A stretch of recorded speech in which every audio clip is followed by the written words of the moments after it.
All right, let's wrap this up with Hawks free agency talk because we kind of already alluded to it before that people aren't happy. I don't fucking care. But it's worth addressing because it's like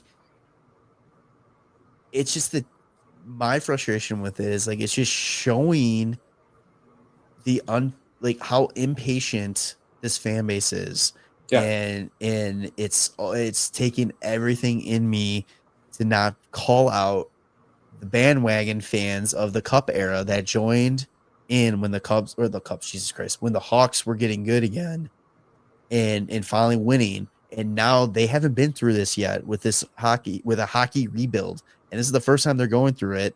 And this is a quicker rebuild process this time around for the Hawks than it has been in years past and for a lot of other teams. For Christ's sakes, look at Buffalo, who's been fucking rebuilding for 20 years. 14. But it's like this team, I mean, even Detroit's been rebuilding for like 9 yeah. years. It's like I saw one guy was like, you can't, it's unacceptable to have a team tanking 3 years in a row or rebuilding for 3 years in a row. And it's like, dude, the Blackhawks rebuilt from 2002 all the way up until 2009 when they finally made their big move with Hossa and all that. Like, Yeah, this shit takes time. And you mentioned it. I don't know if you were recording it when you mentioned it, but KD said that this is going to be between a 3 and a 5 year rebuild. And we are right at that middle part right there. We're just hitting year 3 yeah, because really. technically KD's first year was a teardown to try to fix everything that Stan fucked up. Yep, because it was he stepped in for the 2022 draft, had no first round picks, ended up with 3, and then we still had Kane and Taves, and kind of tear it down during that year, leading into the Bedard draft. So that's kind of where it starts, and we're basically 2 years off of the Bedard draft. So this is kind of like year number 3, where we're hoping to start seeing some of the guys that he's drafted from 2022, like Nazar and Rinzel and maybe Korchinski. Like, and here's the thing with Korchinski: if it's not this year, he's not a problem still. Defensemen take longer, especially like a guy that's not going to be like a massive fucking player. Like Rinzel's huge. Like he'll be Yeah. able to hold his own defensively because of just be based off of his size. If Korchinski isn't like built yet, like he still might need some time. That doesn't mean he's gonna be a bad player. He can still be a really fucking good and effective player. It's just everybody thinks that if you're gonna be an offensive defenseman, if you're not already like Kale McCarr status by like age 20, then you're fucking useless. And it's so dumb. And here's the thing too. Sam Rinzel had a hell of a short sample size with the Hawks last year too.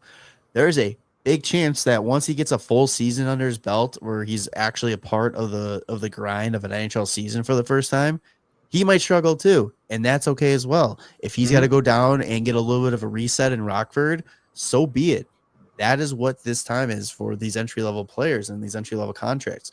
Especially defensively, we have so many guys that we can be like, all right, next man up, next man up. Like we can Yeah, fill. there's a lot of competition that can happen amongst the young players, and it's nice that we don't have like we didn't make big splashes where we're putting a lot of money on the table for guys that need to have roster spots because of how much they're getting paid. Because if the veterans or like the older guys on our team aren't playing well and the younger guys are playing better, like it's going to be a lot easier to just sit those guys and let the young guys play than if you were to go out and get like a Nikolai Ehlers or Brock Besser and you're paying them $7.5, $8 million. And if they're not performing, like what the fuck do you do? Like you're stuck with $7.5, $8 million just doing nothing for fucking 6+ years. Like people are getting pissed that the Hawks didn't make any like big moves or big signings, and it's like, what do you want to do? Would you rather them hold on to the money, let the kids play, and get a feel for what their playing style is and what their strengths are and what we need to address next year? When it's like it seems like next year is going to be the first time that for sure 1000% losing is not an option. We need to be pushing for not making playoffs, but we need to be a team that is Better, much fighting. better. Yeah, that is fighting and flirting and needs to be taken serious as a team. Or do you want them going out throwing money just so you guys can say, "Oh, we made a signing," like a fucking Tanner Janos getting 5 years at 3.4, Yeah. Cody Cece 4 years 4.5, or those like any of those type of guys, or what was it, Connor Just Brown go 4. go and be like Nashville, like fucking bang bang bang, like making huge signings and then being dog shit. The thing that kills me is that everybody complained about Stan, and I was one of them, but they complained about Stan because of the contracts he gave out. Mm-hmm. So you don't like the idea of throwing money just to throw money out. And now KD isn't doing that.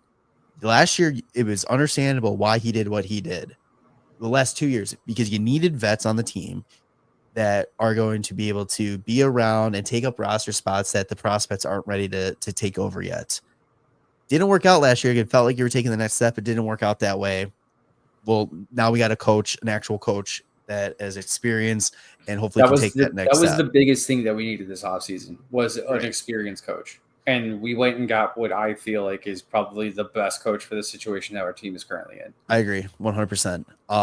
But then it's like KD's not making those signings because he wants to. I mean, he talked about it in his presser at the development camp that it's like he didn't want a log jam for the young kids. Like he didn't want to bring in veterans that are going to need spots to play when you have these young kids that you're trying to evaluate and kind of see where they're at and if they're going to be a realistic option going forward long term or like short term or long term where you're going to need to bring in somebody to fill in the role while they go and get the development that they need in Rockford or something like that.